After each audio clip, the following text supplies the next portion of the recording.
جب ارادوں میں جان پیدا ہوتی ہے تبھی اونچی اڑان پیدا ہوتی ہے،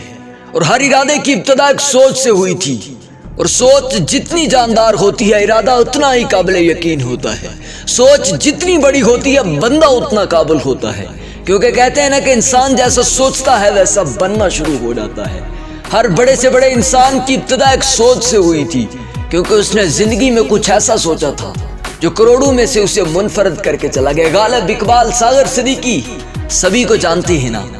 یہ لوگ اربپتی نہیں تھے، کروڑ پتی نہیں تھے، نہ ہی کسی امیر باپ کے بیٹے تھے، لیکن ان کی سوچ نے انہیں کروڑوں سے منفرد کر دیا۔ ساغر صدیقی اپنے قلم کا جادو جب الفاظ کے ذریعے اوراق پر اتارتا ہے تو وہ فقیروں میں بیٹھا بھی شہنشاہ نظر آتا ہے۔ وقت کا جنرل ضیاء الحق اس کے پاس ملاقات کے لیے آتا ہے کہ پاکستان کا اتنا بڑا گوہر نایاب چھپا ہوا بیٹھا ہے، میں جا کر پتہ تو لگاؤں، اس کی پہچان تو بنواؤں۔ لیکن یاد رکھنا کہ جو لوگ اپنی پہچان خود بنانے کے قابل ہوتے ہیں نا، وہ کبھی کسی کا سہارا لے کر آگے نہیں جاتے۔ جب ساغر صدیقی سے ملنے کے لیے وقت کا جنرل ضیاء الحق آتا ہے تو ساغر صدیقی اپنے الفاظ کا جادو اس پر جگاتا ہے کہ جس عہد میں لٹ جائے فقیروں کی کمائی، اس دور کے سلطان سے کوئی بھول ہوئی ہے۔ جب الفاظ کی روشنائیاں دیکھتا ہے تو وقت کا جنرل ضیاء الحق بھی اٹھ کے چلا جاتا ہے کہ اس بندے کی سوچ تو ہماری سوچ سے کئی لاکھوں کروڑوں میلوں کا فاصلے پر ہے۔ یہ بندہ تو اس مقام پر کھڑا ہو کر سوچ رہا ہے جس مقام کے بارے میں ہم سوچ بھی نہیں سکتے۔ جب دنیا اقبال کو اپنے تصور میں لاتی ہے تو اقبال فلسفی کی دنیا کا ایک عجب ستارہ بن کر امڑ آتا ہے۔ اقبال اپنی سوچ کے مقام پر بھی اقبال تھا، کیونکہ اقبال جب اپنی قلم کا جادو جگاتا ہے تو دنیا کو بتا دیتا ہے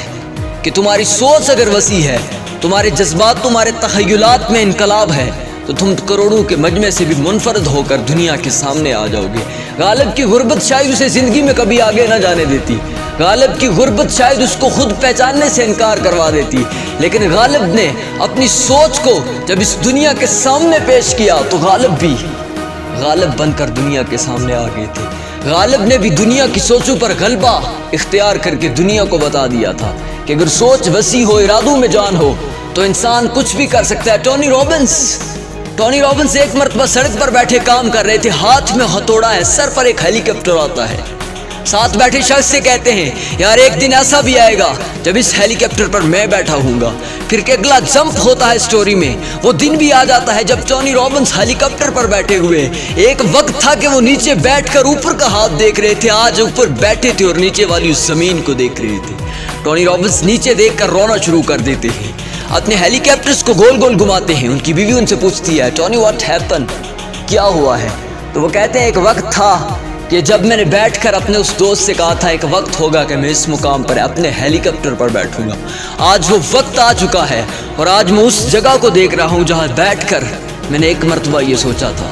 ایک مرتبہ یہ ہاتھ دیکھا تھا، آج وہ ہاتھ بھی حقیقت میں بدل چکا تھا۔ میں نے ایک ہاتھ دیکھا تھا اور اس ہاتھ نے مجھے وہاں سے اٹھا کر یہاں پر پہنچا دیا، شاید میرا ساتھ بیٹھنے والا بھی اس وقت اپنے ہاتھ کو اپنے تخیلات میں لے کر آتا تو آج کسی مقام پر بیٹھا ہوتا۔ سر آپ کی سوچ ہی آپ کو مقام سے نوازتی ہے، آپ کو کمالات سے نوازتی ہے۔ اس لیے زندگی میں جب بھی سوچیں تو جاندار سوچیں، وسیع سوچیں، کیونکہ انسان کی سوچیں ایک دن اس کے خواب کو بناتی ہیں، اور جس دن خواب بن جاتا ہے تو پھر جستجو، جد و جہد، محنت کی فکر اور لگن جب انسان کے اندر پیدا ہوتی ہے، وہ تڑپ اور طلب پیدا ہوتی ہے تو ایک دن وہ خواب حقیقت میں بھی بدل جاتا ہے، کیونکہ سب سے بڑی چیز آپ کی سوچ، آپ کے ارادے کی جان تھی جس نے خواب کی پہچان بنائی۔